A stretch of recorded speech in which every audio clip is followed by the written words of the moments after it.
क्या होगा अगर कोई कहे कि महाभारत के दौर का एक महायोद्धा आज भी हमारे बीच इसी धरती पर मौजूद हैं? सोचिए, एक ऐसा इंसान जो पिछले 5000 सालों से जिंदा है और भटक रहा है। यही वो एक सवाल है जो सदियों से लोगों के मन में खौफ भी पैदा करता है और एक अजीब सी उत्सुकता भी। तो चलिए आज महाभारत के इसी सबसे बड़े, सबसे गहरे रहस्य से पर्दा उठाते हैं। जरा कल्पना कीजिए, 5000 साल, एक लंबा, कभी न खत्म होने वाला सफर। उसने पूरी की पूरी सभ्यताएं बनती और मिटती हुई देखी हैं, लेकिन उसका भटकना, उसका सफर कभी खत्म नहीं हुआ। जानते हैं, उसका जीना मौत से भी बदतर है। कहा जाता है कि उसके शरीर से लगातार पीप और खून बहता रहता है, एक ऐसी असहनीय बदबू कि कोई भी इंसान उसके पास फटक तक नहीं सकता। वो हर पल मुक्ति मांगता है, मौत की भीख मांगता है, पर उसे मौत भी नसीब नहीं होती। ये कहानी है गुरु द्रोणाचार्य के बेटे अश्वत्थामा की, जिसे भगवान श्री कृष्ण ने एक ऐसा श्राप दिया था जो किसी भी मौत से कहीं ज्यादा भयानक था। तो इस कहानी की गहराई में उतरते हैं। ये श्राप क्यों मिला, इसकी जड़ें कहाँ हैं, ये समझने के लिए हमें अश्वत्थामा के बचपन में लौटना होगा, क्योंकि इस पूरे महाविनाश की नींव असल में वहीं रखी गई थी। देखिए, अश्वत्थामा कोई मामूली योद्धा नहीं था, बिल्कुल नहीं। एक तरफ तो उसे भगवान शिव का आशीर्वाद मिला था और उसके माथे पर एक दिव्य मणि थी जो उसे अजेय बनाती थी, अमर बनाती थी। पर दूसरी तरफ उसका बचपन बहुत गरीबी और अपमान में गुजरा। एक कहानी है कि कैसे उसे दूध की जगह चावल के आटे का पानी पीना पड़ा था और उसके दोस्तों ने उसका मजाक उड़ाया था। बस उसी अपमान ने उसके अंदर शक्ति पाने की एक ऐसी भूख पैदा कर दी जो कभी मिटी ही नहीं। और यही भूख, यही चाहत उसे महाभारत के युद्ध तक खींच लाई। फिर आया युद्ध का 15वां दिन, जब छल से उसके पिता गुरु द्रोण की हत्या कर दी गई। तो अश्वत्थामा बदले की आग में जैसे पागल हो गया, और बस यहीं से उसके पतन की कहानी शुरू हो जाती है। उस रात जो हुआ वो सिर्फ युद्ध के नियमों के खिलाफ नहीं था, वो सरासर कायरता थी। अश्वत्थामा ने एक उल्लू को सोते हुए कौवों पर हमला करते देखा और वहीं से उसने एक शैतानी योजना बनाई। रात के अंधेरे में वो पांडवों के शिविर में घुसा और सोते हुए 5 लोगों के सिर काट दिए। उसे लगा कि उसने पांडवों को मार दिया है, लेकिन जब वो उन सिरों को लेकर मरते हुए दुर्योधन के पास पहुंचा, तब उसे अपनी भयानक गलती का एहसास हुआ। वो पांडव नहीं थे, वो द्रौपदी के 5 मासूम बेटे थे। इस जघन्य अपराध ने पांडवों को अंदर तक हिलाकर रख दिया।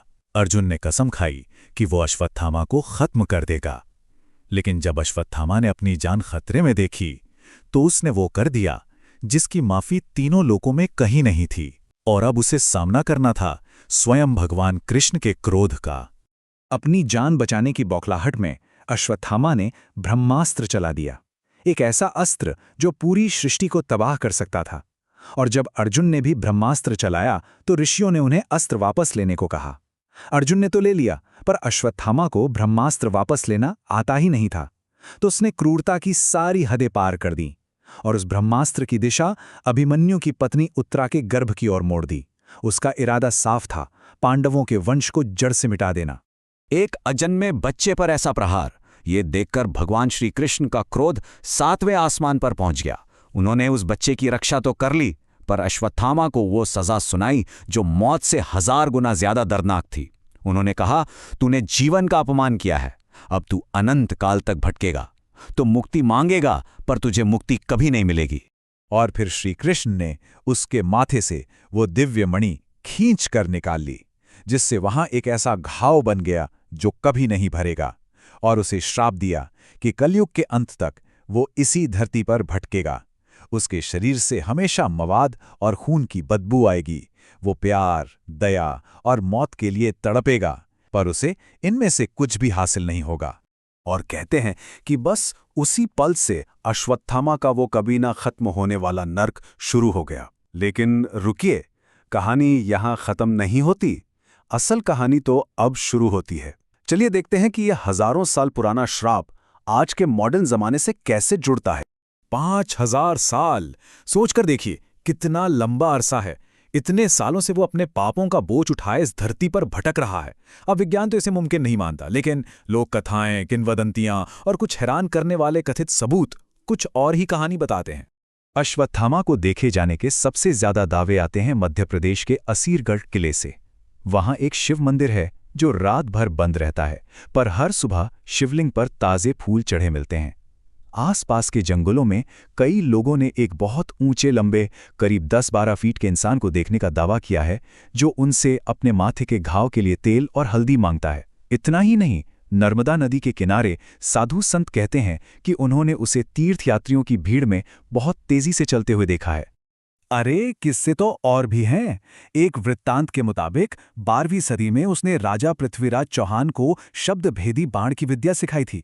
हाल ही में मध्य प्रदेश के एक डॉक्टर ने दावा किया कि उनके पास एक मरीज आया था जिसके माथे पर एक बहुत अजीब, कभी न भरने वाला घाव था, और वो मरीज इलाज के बीच से ही रहस्यमयी तरीके से गायब हो गया।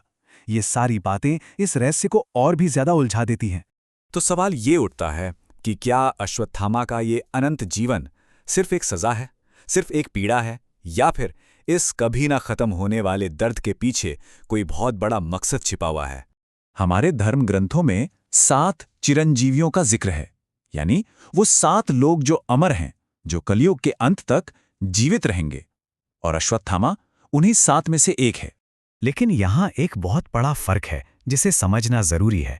देखिए, जहाँ हनुमान जी जैसे दूसरे चिरंजीवी प्रभु की सेवा के लिए अमर हुए हैं, वहीं अश्वत्थामा अपनी सजा काटने के लिए अमर है। मतलब उसका अमर होना कोई वरदान नहीं, बल्कि उसके लिए एक श्राप है।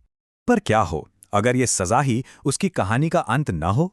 भविष्य पुराण में एक ऐसी भविष्यवाणी की गई है जो इस पूरी कहानी को एक बिल्कुल नया, एक हैरान करने वाला मोड़ दे देती है। इस भविष्यवाणी के मुताबिक जब कलयुग अपने चरम पर होगा और अधर्म बढ़ जाएगा, तब भगवान विष्णु अपने अंतिम अवतार कल्कि के रूप में प्रकट होंगे, और उस समय अश्वत्थामा उनसे मिलेंगे और अधर्म के खिलाफ उस अंतिम महायुद्ध में उनका साथ देंगे। शायद यही वो पल होगा जब उसे अपने पापों का प्रायश्चित करने का एक आखिरी मौका मिलेगा, और शायद इसी के बाद उसे इस 5000 साल लंबे श्राप से मुक्ति मिल सकेगी। आखिर में अश्वत्थामा की ये पूरी कहानी कर्म के सिद्धांत का सबसे बड़ा और सबसे शक्तिशाली उदाहरण है। यह हमें एक सीधा सा सबक सिखाती है कि कोई इंसान चाहे कितना भी शक्तिशाली क्यों ना हो, अहंकार और क्रोध का रास्ता हमेशा हमेशा सिर्फ विनाश की ओर ही ले जाता है। तो अंत में ये सवाल हमारे लिए ही बचता है, क्या अश्वत्थामा की कहानी सिर्फ एक भयानक श्राप की कहानी है, या आने वाली पीढ़ियों के लिए एक चेतावनी है, या फिर ये मुक्ति के लिए एक बहुत बहुत लंबा इंतजार है?